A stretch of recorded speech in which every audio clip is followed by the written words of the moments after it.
Jamii ya East Africa yatikisika. Kauli ya Rais Yoweri Museveni wa Uganda kudai kuwa bahari ya Hindi ya Kenya au the Indian Ocean ni yake imewasha moto mkubwa kuliko kile tuliona kwenye drama za Gen Z. Lakini cha kushangaza sio kauli tu ya Rais Museveni ndio imezua gumzo, bali jinsi Wakenya walivyomjibu. Leo nitakuonyesha video kwa video jinsi Wakenya walivyogeuza mada hii kuwa vichekesho, kelele, maswali mazito na hata vitisho vya kurudisha jeshi la majini. Lakini je, hii ni comedy tu au kuna kauli ya siri nyuma ya mchezo huu? Hebu tuingie ndani zaidi tukianzia kwenye mzizi wa moto huu. But that ocean belongs to me. Because this is my ocean. I am entitled to that ocean. In future we are going to have wars. In future we are going to have wars. How can you just watch these people? You are really endangering yourself. How can you have a situation like this? Uganda is landlocked inside here. But where is my ocean? My ocean is the Indian Ocean. So, I mean, this is madness.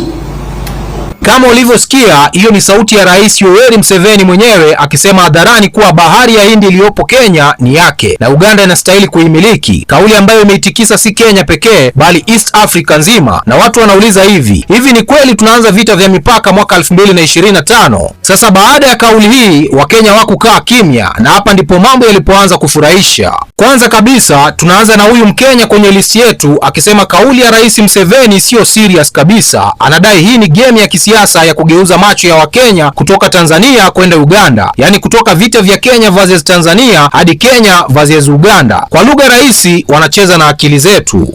Guys, let us be wise. Unajua kuna game inachezwa hapa. Hii mambo ya Museveni ya kwamba anataka Indian Ocean, it is a game. Wajua Wakenya are very good at when it comes to online issues, online criticism we are very good. Na ile criticism tulikuwa tumepiga nayo Tanzania government, yule Mama Suluhisho, ile criticism tulikuwa tumempiga nayo mpaka ilikuwa imeanza ku attract international attention. Sasa wakakaa wakajiuliza hawa watu tutawatoa vipi concentration yao Tanzania? Wakasema tuipeleke Uganda. Kwa sababu president haezi tu amka aseme mimi nataka territory nchi fulani mpaka aseme kutakuwa na vita na president wa hiyo nchi anyamaze, deputy wa hiyo nchi president anyamaze, mkubwa wa jeshi wa hiyo people are just silent. Hii ni game. Sasa Wakenya wote ile criticism tulikuwa tunatupa Tanzania imerudi Uganda. These guys know what they're doing. Halafu dada wa Kenya amegeuza kitu kizito kuwa comedy safi. Amesema na suluhisho lisilouma kwa Uganda kupata bahari yao. Suluhisho lake ni njia za mkato ambazo hata Google Maps haijawahi kuonyesha. Huyu dada ametuonyesha kuwa Wakenya wanaweza kufanya siasa kuwa comedy show ya bure. Looks like Wakenya you did not understand where is my ocean. Where is my ocean alikuwa anasema kutakuwa na war. Na watu wa Ukraine vile amona war iko hataki kupatikana kwa situation yenye hawezi defend.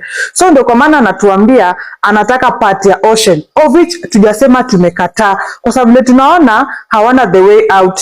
Na hata war ikikuwa wataenda kujidefend aje na sisi ndio tutaanziwa. So kuna solution yenye Wakenya tumepata. Tumesema where is my ocean, the only solution ni kutujoin. So hiyo country yake tunafaa kuigeuza vile Babu Owino amesema hapa. In case of anything wakitujoin tunaweka inakuwa one of our counties na tunasonga mbele nao. Hata kama hiyo war itakuja tutawadefend pamoja nao such that tunawa accept. Swings Mauno kama kawaida hawezi kukosa kwenye drama za East Africa. Anawaambia watu wa Mombasa jiandaeni, mmiliki wa bahari amerudi kuichukua. Ukiangalia vizuri maneno yake ni ya mzaa, lakini yanaonyesha kitu kimoja ya kwamba Wakenya wana njia yao ya kushughulikia tension, chokochoko na comedy. Watu wa Mombasa amkeni, mwenye ocean anaikujia. Mumfungie takeaway aitoke hapo. In fact hapo tunaweza weka housing levy. Mabedi sita hapo kama milioni 4. Hata inakula space. We kujieni hiyo. You got yo. Bana ange come for your ocean because it is taking our space. Can we close for you take away? Tunaweza wafungia manongo nyinyi.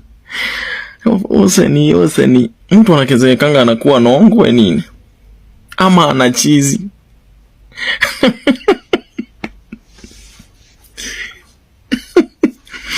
Huyo jamaa ana chizi, wewe tebu muangalie. Ndio amekumbuka ni yake. Na hiyo miaka yote ameishi kama amenyamaza tu, sasa hii ameona ni kama we come for it basi. Kujia, njoo. come for your ocean because even it is tiring us. Halafu huyu dada mwingine wa Kenya anasema daktari amempa ruhusa ya kuongea na sasa yuko tayari kuwajibu ndugu zetu wa Uganda. Anauliza hivi, nevi yenu ikija Kenya iko tayari kweli? Yaani dada huyu amechukua national security topic na akaigeuza kuwa a roast battle. The doctor has granted me liberty to talk so I can shout as much as I want. Nataka munionyeshe the Navy unit of Uganda. Indian Ocean unangangania Wendy ulileta hapo penye hiko. What is wrong with East African leaders? Hey! Uganda na bahari la Hindi ni wapi kwa wapi? Okay, sawa, ni yako. Leta navy yenu tuone kama inatosha. And make sure they have equipment. Hizo pata mradi za Kiswahili. Endeni shule mkajifundishe. What the fuck is this?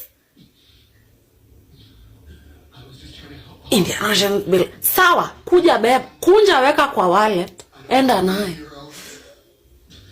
Hold on.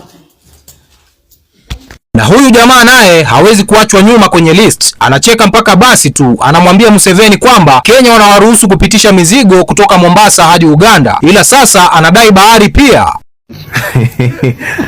Yeah, Yoweri Museveni, Indian Ocean belongs to me.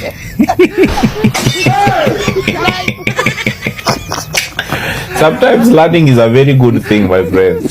Sometimes learning is a very good thing. It can help people to learn something. You know, we are doing you favor. We are doing you favor. We are just allowing you to pass. To pass with your goods from Indian Ocean to your country without any quarrel. Now you are trying to bring. We will close it. We will close it. You will know you don't know. We Mkongwe, you will know you don't know. Kenya is a no-go zone. That Indian Ocean belongs to me. Be on your locked country, landlocked country. Just be there.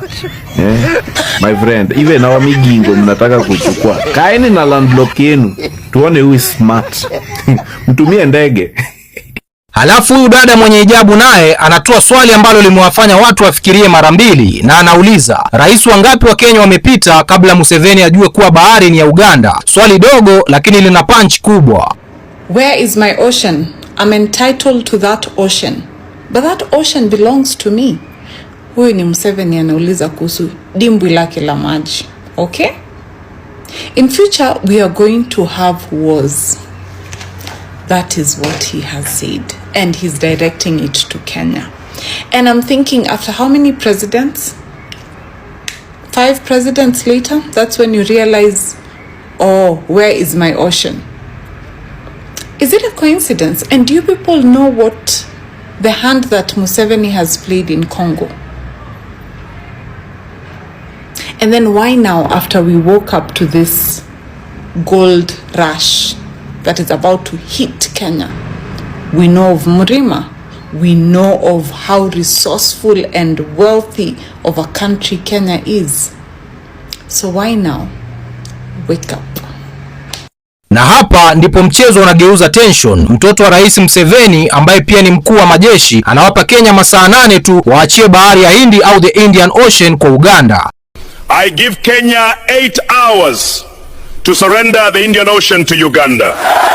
Hii sasa imekuwa comedy. Hii ni kauli ambayo iliwafanya watu wa East Africa kutulia kimya kwa dakika moja. Kwa ujumla, kauli ya Museveni imeleta mchanganyiko wa hisia, kutoka uoga, utani, matusi ya kisiasa hadi comedy kali kutoka kwa wana TikTok wa Kenya. Lakini swali linaendelea kubaki. Hii ilikuwa kauli ya mzaha au kuna kitu kikubwa kinaiva kwenye siasa za East Africa na hatujui? Niachie maoni yako kwenye comment section. Wewe unadhani Museveni alikuwa serious au alikuwa anafanya show? Bwana, mimi naitwa Rish Mizuka, sauti ya vijana wa Afrika Mashariki. Namba 1 ni mimi, namba 2 ni mimi, namba 3 ni mimi, 4 na 5 na waachia nyinyi hapo. Bwana, tukutane kwenye video ijayo. Mnaelewa ya kwamba kutoka hapa ufuo tuko na kilomita 350 ya bahari ambayo ni sehemu ya Kenya, na hiyo kilomita 350 watu wengine wanaitumia kujitajirisha na kuvua samaki zetu na kufanya biashara zao. na ndio sababu nimetengeneza wizara maalum, kwa sababu tuko na nafasi ya uchumi na kuwa na chakula na kupanga ajira ya vijana wetu kwa mambo ya processing, kutokana na ile mali tuko nayo ya samaki na mambo mengine katika bahari zetu. Mimi nataka niwahakikishie ya kwamba under that program tumekubaliana tutakuwa na landing sites kule Lamu, tutakuwa na landing site hapa Ngomeni, tutakuwa na landing site Kichwa cha Kati hapa Kilifi, tutakuwa na landing site kule Liwatoni, kule Shimoni na kule Gaze. Hizo landing sites tutashirikiana na private developers under the private public partnership program, ili tuhakikishe ya kwamba mali ambayo tuko nayo hapa katika bahari inafaidi watu wa pwani na watu wa Kenya. Na hiyo ndio kazi ndugu yangu Salim Mvurya atashughulikia akiungana na magavana.